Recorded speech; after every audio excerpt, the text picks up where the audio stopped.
అరుణ్ కుమార్ గారు welcome welcome. British సామ్రాజ్యం ఢిల్లీ పాఠశాల ఎదుట వంగి వంగి సలాములు కొట్టినప్పుడు ఎక్కడుంది బ్రిటిష్ సామ్రాజ్యం? నెత్తిన గుడ్డల మూటలు ఎత్తుకుని వర్తకం పేరున ఊరూరా తిరిగినప్పుడు ఎక్కడుంది? గిడ్డంగులు కట్టుకోవడానికి ఇంత చోటు చాలని ఆ చంద్రగిరి రాజు దగ్గర జోల పట్టి తీర్పు ఎత్తినప్పుడు ఎక్కడుంది? ఎక్కడుంది రుద్రపాల్ నీ బ్రిటిష్ సామ్రాజ్యం? నీ దుష్టరాజ్యం నా జాతిని సర్వనాశనం చేసింది రుద్రపాల్. ఆ కన్నీటి ప్రవాహాల్లో కరిగిన ఈ గుండె కరుడు కట్టింది. మీ పాలనపై పొలబట్టింది. రేగిన ఈ అగ్ని తోల చల్లారదు.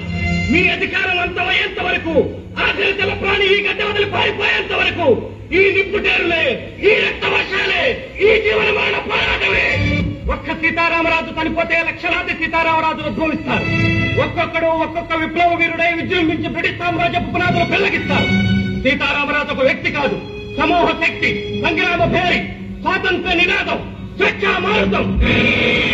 మట్టిలో మట్టినై, నీటిలో నీటినై, నా ప్రజల ఊపిరిలో ఊపిరినై, మనసుల్లో భావాన్నై, హృదయాల జ్వాలనై, నా జాతి జనులు పాడుకునే సమర గీతాన్నై సామ్రాజ్యవాద శక్తుల్ని గెలుస్తాను.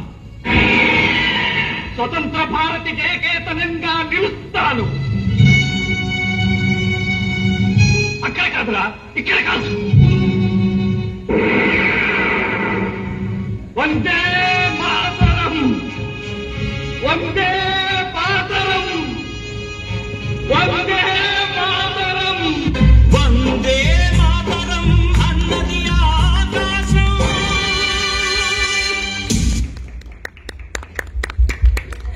It was fantastic, outstanding, sir.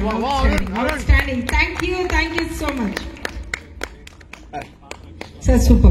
Fantastic. So, ఎలా ఉంది ఒక్కసారి మీ రెస్పాన్స్ లో కూడా అరుణ్ కుమార్ గారికి అప్రిషియేట్ చేద్దాం సార్. బట్ ఇక్కడ ఇంతమంది ఉన్నా కూడా మరి మీరు ఒక స్పెషల్ కేర్ తో ఈ రోజు ఈ పర్ఫార్మెన్స్ ని ప్రెజెంట్ చేశారు. We are so thankful to you.